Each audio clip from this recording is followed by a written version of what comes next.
새해가 되었지만은 나라가 아직도 어수선합니다. 대통령의 탄핵과 관련된 사건들 때문에 탄핵의 시발점이 되었던 사건이 바로 세월호 사건인데, 이 사건과 관련하여서 문화계에 블랙리스트라고 하는 것이 작성되었다라고 합니다. 그 인원이 1000명이 훌쩍 넘는다라고 하고 있는데, 뿐만 아니라 정부인의 어떤 세금 문제까지 추진하고 있는데, 그 대상이 거의 기독교에 한정되어져 있는 것들을 보게 되어집니다. 이 모든 것들은 사실 블랙리스트, 즉 자기에게 좋지 않은 소리를 하는 사람들을 관리하겠다, 그 사람들에게 불이익을 주고 그 사람들이 하는 일들을 방해하겠다라고 하는 그런 것들 때문에 아마도 이 블랙리스트가 굉장한 분노를 사는 것이 아닌가 생각되어집니다. 사실 이 블랙리스트라고 하는 말은 홈쇼핑과 같은 그런 판매 업체에서 악의적으로 제품을 반품하는 사람들을 관리하기 위하여 만들어 놓은 것이 블랙리스트입니다. 이것은 자기들의 어떤 불이익을 당하지 않게 하기 위해서 만들어 놓은 어떤 리스트지요. 하지만 문학의 블랙리스트라고 하는 것은 자기의 불이익이 아니라 불이익을 주기 위하여 만들어 놓은 것이기 때문에 더더욱 사람들의 광분을 사는 것이라고 생각이 되어집니다. 오늘 우리가 살펴볼 말씀도 그와 비슷한 그런 이야기입니다만은 이것은 조금 다른 의미에서의 리스트라고 할 수 있을 것입니다. 우리 주변의 사람들 가운데 보면은 어떤 특별한 분야에 두각을 나타내는 사람들이 있지요. 그런데 그 사람들을 싫어하는 사람들이 있습니다. 싫어하는 경향이 있는데, 그것은 그것으로 인한 혜택을 받는 사람들이 아니라 같은 분야에 있는 사람들이 시기하는 것이죠. 하지만 그들은 모두가 다 자기의 이익 때문에 그런 일을 하기 마련입니다. 자기의 이익이 보장되지 않았을 때에 그런 일들을 하기 마련인데, 오늘 우리가 이 예수님께서 받으신 배척에 대하여 생각해 볼 때에 예수님 역시도 그런 배척, 싫어함을 분명히 받았지만 이 싫어하는 것이 조금은 다른 양상을 띠고 있습니다. 바로 그것은 다수가 한 사람을 싫어하는 것이죠. 보통 블랙리스트는 한 사람이 다수를 싫어하는 것이 블랙리스트인데, 오늘 예수님은 다수가 예수님 한 분을 싫어하는 양상을 보고 있다는 것이죠. 예수님께서는 그 사실에 대해서 그렇게 하는 것이 너무나도 부당하다, 잘못되었다라고 하는 것을 오늘 말씀을 통해서 우리에게 교훈해주고 있을 때에 우리는 이 교훈을 통하여 나는 누구를 싫어하는가라고 하는 것도 생각해 볼 필요가 있다고 생각합니다. 즉, 나에게 있어서의 블랙리스트가 무엇이냐는 것이죠. 사실 우리는 사람을 싫어하기보다는 어떤 조건들을 싫어하는 경우들이 더 많이 있지요. 내가 싫어하는 조건이 무엇이 있느냐는 것이죠. 동네 사람들은 예수님을 싫어할 때에 한 가지 분명한 이유를 들었습니다. 바로 예수님께서 행하신 여러 이적들, 그 이적들을 다른 곳에서는 행했는데 예수님의 동네, 고향, 나사렛에서는 행하지 않으셨다는 것이 그들에게는 불만이었습니다. 그들은 예수님을 30년 동안 알고 지냈습니다. 30년 동안 예수님을 알고 지냈지만은 그들은 예수님에게 그 어떤 기적도 혜택도 이익도 받지 않았다라고 하는 것을 그들은 오늘 예수님을 싫어하는 이유로 내세우고 있는 것이지요. 여러분 어떤 조건들이나 어떤 사람들을 싫어할 때에 왜 싫어하십니까? 그들이 나에게 어떤 큰 잘못들을 했습니까? 그것으로 인하여져서 내게 어떤 큰 손해가 있었습니까? 사실 그렇지 않은 경우들이 허다하다는 것입니다. 그저 주는 거 없이 미운 사람, 내게 아무것도 하지 않았는데도 불구하고 그저 그것이 싫은 경우 우리에게 여러 있는 것들을 발견하게 되겠습니다. 주님은 오늘 우리들에게 그런 우리들이 반드시 생각해야 할 것이 있다는 것입니다. 그것이 무엇이냐 봤더니 그것은 하나님의 은혜입니다. 마땅히 내가 하나님의 은혜를 받아야 하는 사람임에도 불구하고 내가 하나님의 은혜를 지금 받지 못하였다라고 하는 생각이 들 때에 내가 싫어하는 것이 생기죠. 무엇입니까? 신앙이 싫어지고 예수가 싫어지고 하나님이 싫어지는 것입니다. 아니 더 나아가서 내가 왜 신앙생활을 하고 있는지 내가 왜 교회생활을 하고 있는지 그 근본 자체가 후회되어지는 경우들이 있다는 것이지요. 우리는 그런 경우에 보이고싶죠. 안 하고 싶은 것이죠. 하지만 주님은 그것이 잘못되었다라고 하는 것을 우리에게 오늘 말씀을 통하여 이야기해주고 있습니다. 나사렛이라고 하는 이 동네는 예수님의 고향입니다. 예수님은 공생애를 시작하신 후에 약 한 8 내지 9개월 정도 후에 이 나사렛으로 오셨습니다. 그리고 그 회당에 들어가서 말씀을 읽고 그리고 그 말씀을 설명하는 가운데에 사람들이 자신을 싫어하고 있다라고 하는 사실들을 분명히 말씀을 하셨습니다. 고향 사람들은 가나 지역에서 예수님이 행하신 많은 이야기들을 들었습니다. 그런 이적들을 예수님이 돌아오셨기 때문에 자기들에게도 행할 것을 기대했지요. 그러나 예수님은 그 일들을 행하지 않았습니다. 예수님은 그것을 배척받으셨다라고 이야기를 하고 있는 것이죠. 배척이라고 하는 말은 따돌리거나 거부하여 밀어낸다라고 하는 뜻입니다. 이 말은 마치 우리가 수입 농산물을 배척한다라고 할 때에 쓰이는 말과 같은 것이지. 즉, 이 배척이라고 하는 말은 이것을 통하여 내게 손해가 되는 것을 보이콧시킨다, 거부한다 라고 하는 말입니다. 이것이 얼마나 예수님에게 심했는가 봤더니 예수님이 나사렛이라는 동네에서 가버나움 지역으로 가버나움이라는 동네로 이사를 하셔야 할 정도로 굉장히 배척이 심했던 것들을 보게 되어집니다. 고향에서 배척받으신 일은 마태복음과 마가복음에도 기록이 되어져 있는데 이 기록은 지금이 아닌 앞으로 2년 후에 있었던 사건을 기록한 것입니다.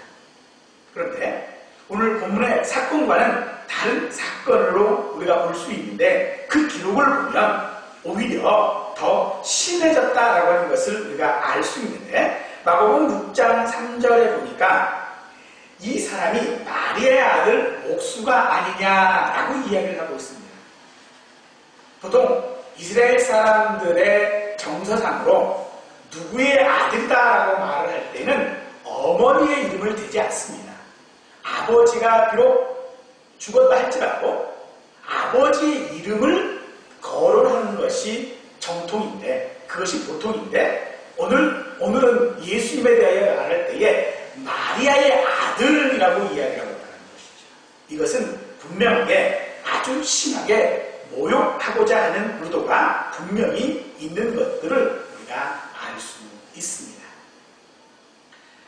하지만 그럼에도 불구하고 예수님은 그런 배척받는 사람들에 대하여져서 그 배척이 부당하다라고 하는 것을 두 가지 사건을 통해서 우리에게 말씀해주고 있음을 발견할 수 있는데 하나는 열왕기상 17장에 기록된 엘리야 시대에 3년 반의 큰 가뭄이 있었습니다.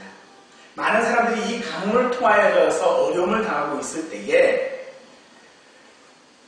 그 가뭄의 주역이었던 이 엘리사가 역시도 어려움을 당할 수밖에 없었을 때에 하나님은 이 엘리사를 시돈 땅에 있는 사렙다 과부에게 보내셨습니다.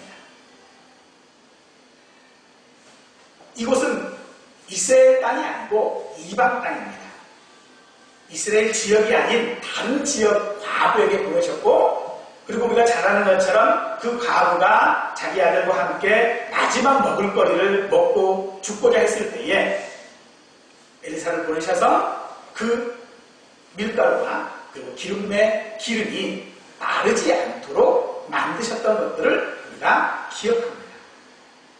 그것을 통하여 예수님은 그 땅에 많은 과부들이 분명히 있었다라는 것입니다. 그런데 그 과부들 그 어떤 한 사람도 아닌 이방에 있는 하나님의 은혜 밖에 있는 사람들에게 보내심으로써 하나님의 역사를 이어가고 있다라고 하는 것을 우리에게 말씀하실 뿐만 아니라 두 번째 사건은 엘리사의 제자였던 제자에게 이제 가서 이야기를 할 때에 열왕기하 5장에 기록된 말씀인데 바로 수리아 사람 나만 장군의 나병을 낫게 하신 이야기입니다. 수리아는 아람이라고 하는 나라의 지역인데 이것은 이스라엘 사람과는 적국입니다. 이 적국의 장군이었던 나만, 그가 나병에 걸렸을 때에 이스라엘 선지자를 찾아오게 되어지죠. 그리고 요단강에서 7번 씻으라 라고 했을 때에 처음은 거부하지만 다시 그 말을 들어 씻었을 때에 깨끗함을 입게 되었습니다. 이 나병은 치료가 어렵다라고 알려진 병일 뿐만 아니라 이스라엘 사람들에게는 하나님의 벌, 심판에 의해서 발생한 병으로 그들은 기억하고 있습니다. 그런데 그 병을 선지자가 낫게 했던 것이죠. 선지자를 통하여 그 병이 나았지만은 이스라엘에도 많은 나병 환자가 있었음에도 오직 나만만이 나을 수 있었던 것은 그가 선지자를 찾아왔기 때문입니다. 돌이켜 얘기해보면 이스라엘의 그 어떤 나병 환자도 자기의 그 병을 치료하기 위하여 선지자를 찾아오지 않았다는 것이죠. 오늘 우리가 하나님을 싫어하고 내가 왜 신앙생활을 하는가라고 하는 것을 후회하는 이유, 하나님의 은혜가, 하나님의 응답이 우리에게 없기 때문이다라고 했다면 왜 우리는 그런 응답이 없는 것에 대하여져서, 그런 어려움에 대하여져서 나는 하나님을 찾지 않았는가 생각해야 됩니다. 내게 어려움이 있었다면, 정말로 내게 해결해야 될 일들이 있었다면 그 일을 가지고 우리는 하나님 앞에 나와야 합니다. 그 일을 들고 예수님께 고백해야 되겠고 예수님을 의지해야만 했던 것입니다. 예수님께서 가나 지역에서 행하셨던 두 가지의 사건을 우리가 기억하게 되죠. 첫 번째는 혼인잔치에서의 이적이고 두 번째는 왕의 신하를 고치신, 신하의 아들을 고치신 사건입니다. 그런데 두 사건 다 공통점이 하나가 있죠. 바로 예수님을 의지하여 나왔다는 것입니다. 그러나 나사렛이라고 하는 이 예수님의 고향의 사람들은 예수님을 배척하고 예수님을 싫어할 때에 그들은 예수님을 의지하지 않았습니다. 많은 것들이 있었을 텐데 그 많은 것들이 자기 힘으로 얻을 수 있는 것들이었고 자기 힘으로써 자기의 능력으로서 받을 수 있는 것이라고 그들은 생각했지만 조금 더 수월하게 예수라면 조금 더 수월하게 그것들을 내가 가질 수 있을 것이다 라고 생각했다는 것이죠. 즉 방법을 편하게 만들고자 했던 것입니다.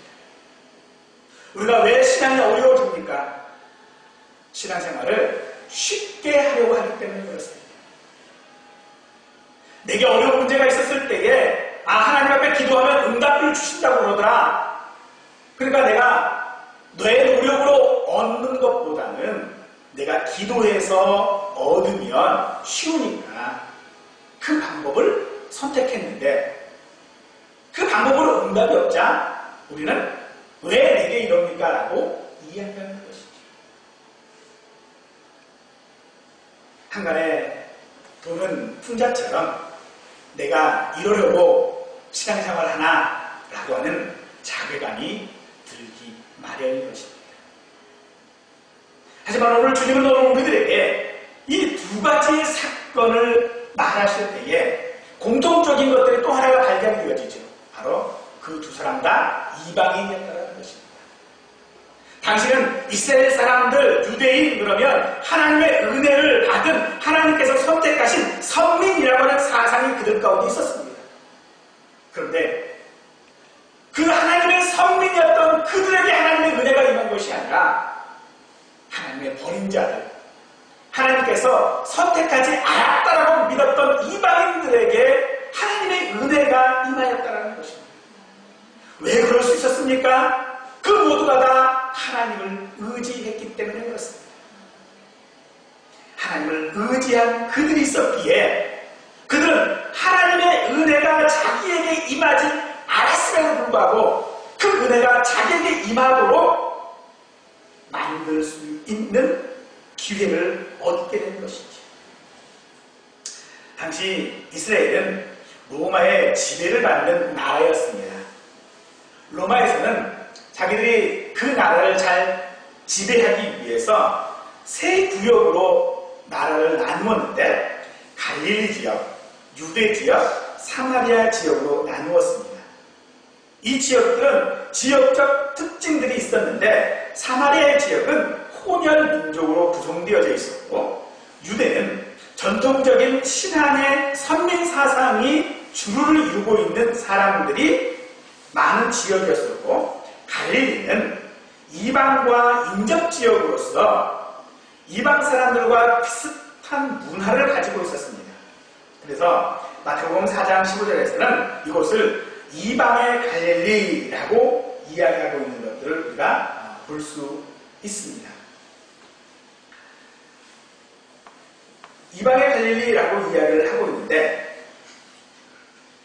그 이방의 갈릴리라고 하는 것을 이야기하는 것은 다른 얘기가 아니라 그들이 그만큼 이방 사람들이 가지고 있었던 어떤 문화들을 그대로 가졌다라고 이야기해 볼 수 있는 것이죠. 그렇다면 그들은 스스로 생각할 때에 자기는 하나님의 은혜를 받고 있지 않다고 생각했다는 것입니다. 자기들이 하나님 앞에 그 어떤 것도 받은 것이 없다고 생각했다는 것입니다. 자기들 스스로가 그 이방 사람들과의 접촉 속에서 자기들 스스로를 지키고 있었다라고도 그들은 생각했던 것이죠. 한마디로 그들은 예수님에 대하여서 너나 잘하세요 라고 했던 것입니다. 예수님은 그런 그들을 잘 알고 계셨습니다. 나사렛 사람들이 예수님을 안다고 생각하는 것보다도 예수님은 그들을 더 잘 알고 계시지요. 하나님 역시도 우리를 잘 알고 계십니다. 히브리서 4장 13절에서 우리에게 성경은 이렇게 말씀해 주고 있죠. 그 지으신 것이 그 앞에 나타나지 않음이 없고 벌거벗은 것이 드러나지 않을 것이 없다라고 말씀하고 있습니다. 다 드러난다는 것입니다. 다 알고 계시다라고 이야기를 하고 있는 것이죠.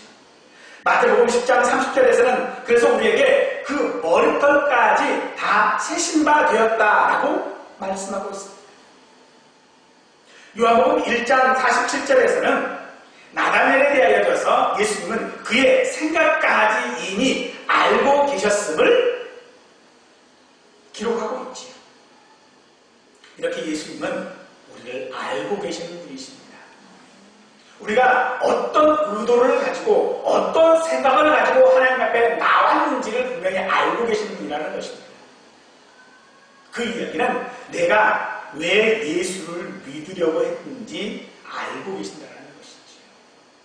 물론 예수님을 안 믿는 것보다 예수님을 믿는 자리에 있는 것이 더 복된 것은 사실입니다.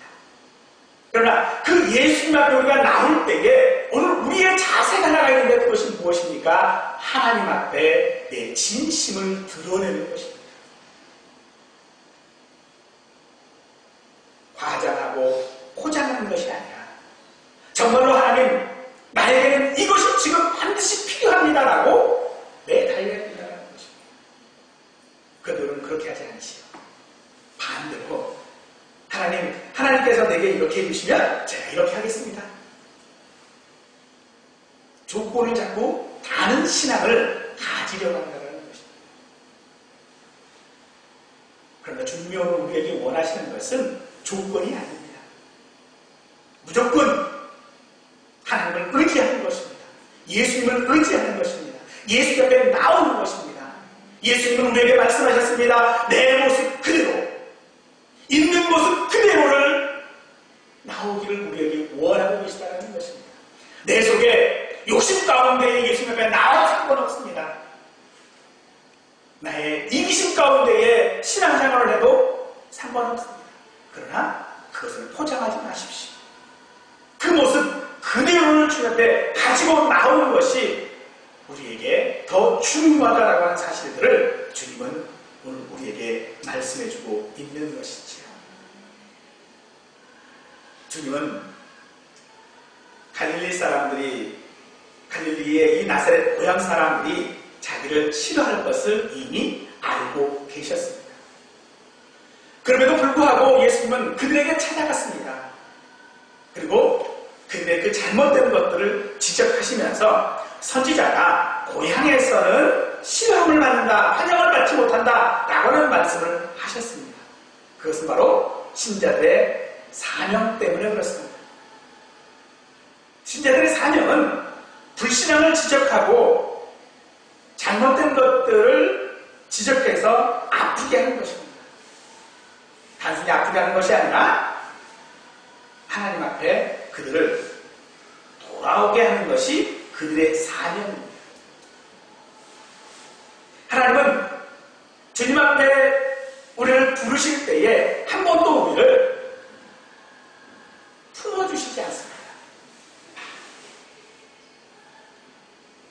잘못한 것을 그냥 그대로 덮지 않으십니다.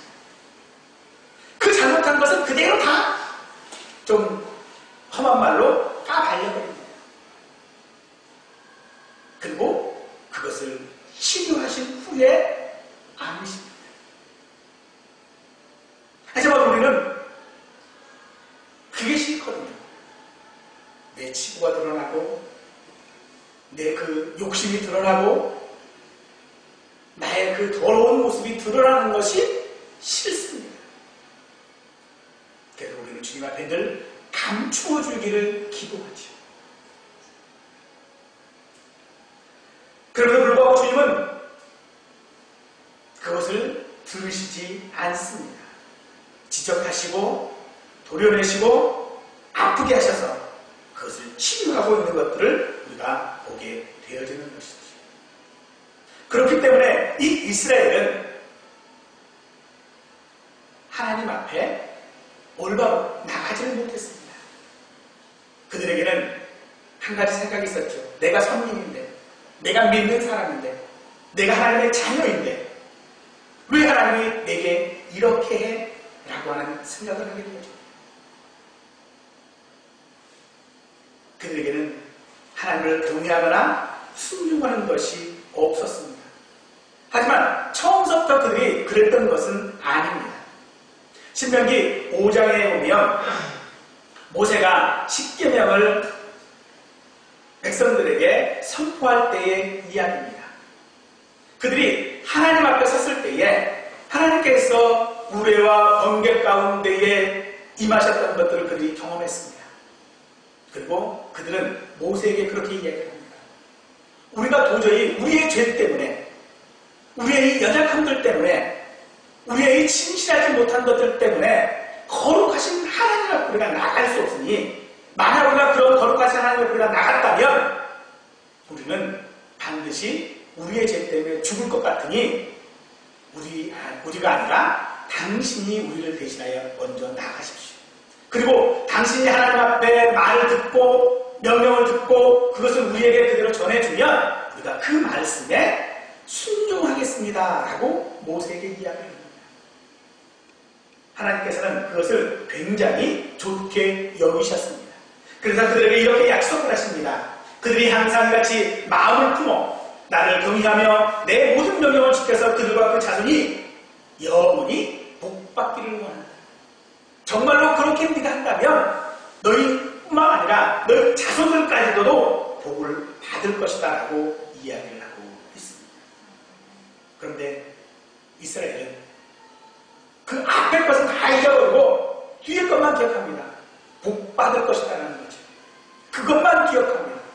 그들이 처음에 가졌던 그 마음, 하나님을 향한 그 경외심, 하나님을 향하여 자기의 그 부족한 부분들을 드러냈던 것들을 그들은 잊어버립니다.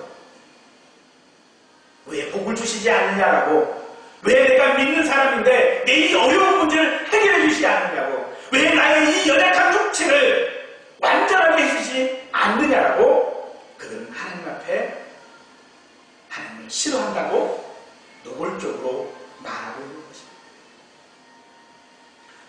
누가복음은 누가가, 의사였던 누가가 데오빌로라고 하는 사람에게 쓴 편지입니다. 이 데오빌로라고 하는 사람을 칭할 때에 누가는 각하라고 하는 말을 썼습니다. 각하라고 하는 말은 굉장히 고위층에 있는 사람을 이야기하고 있는데 그가 누구인지는 사실 드러나는 게 별로 없습니다.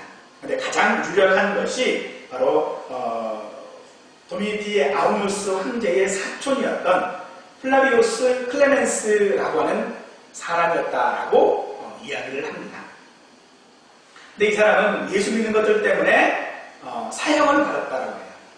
그리고 그의 부인은 노예로 팔려갔다라고 하는 그런 이야기가 있습니다.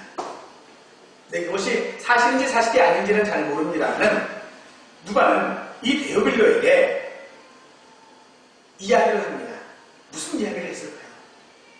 성경의 이 누가복음과 사도행전이 데오빌로를 위하여 쓴 편지인데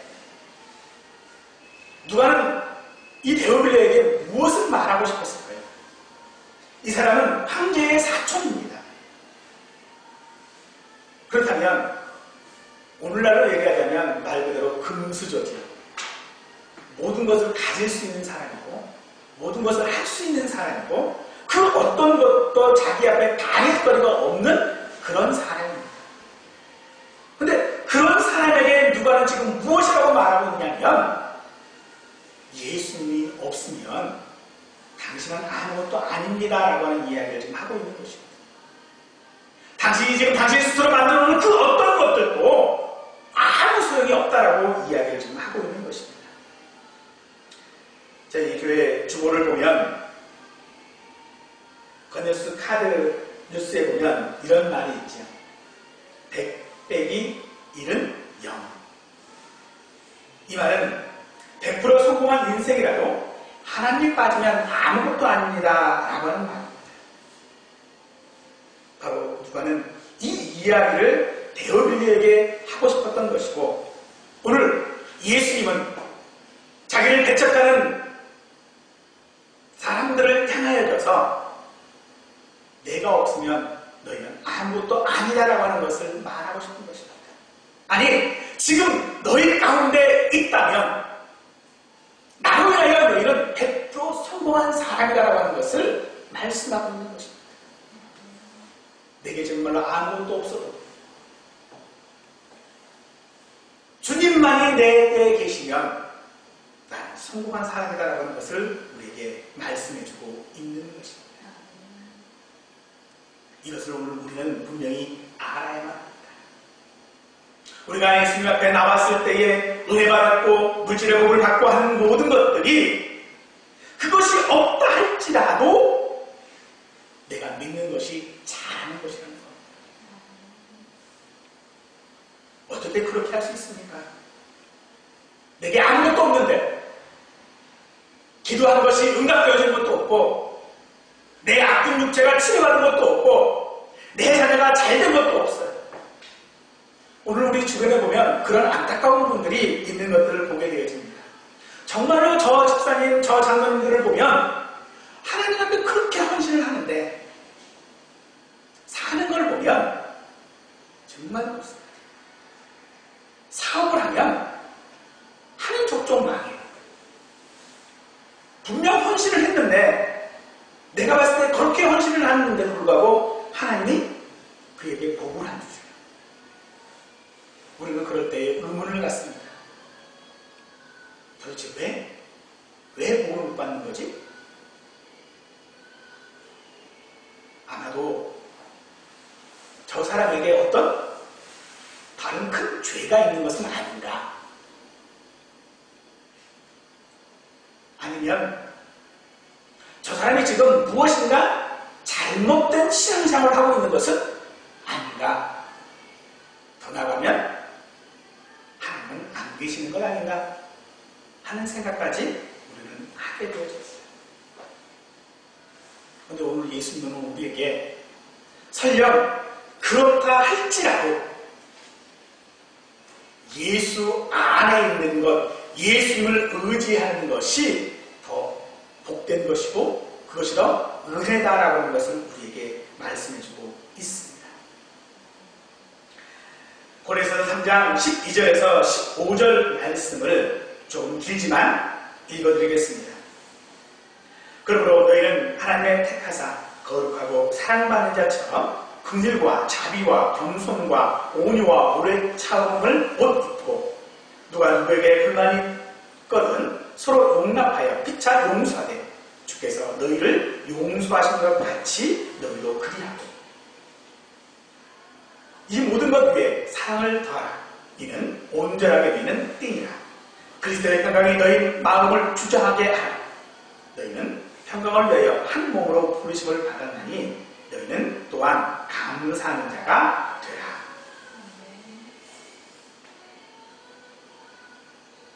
어떻게 이럴 수 있습니까? 간단합니다. 예수가 내 심령 가운데 있으면 되는 것입니다. 어떻게 우리가 사랑받는 자, 어떻게 내가 은혜받는 자로 살아갈 수 있습니까? 예수가 내 속에 있으면 된다는 것입니다. 예수가 내 속에 있으면 되는 것입니다. 내 겉의 상황이, 내 현재의 상황이 마치 예수가 없는 것처럼 보이는 것 같아도 거기에 우리는 속아서는 안 되는 것입니다.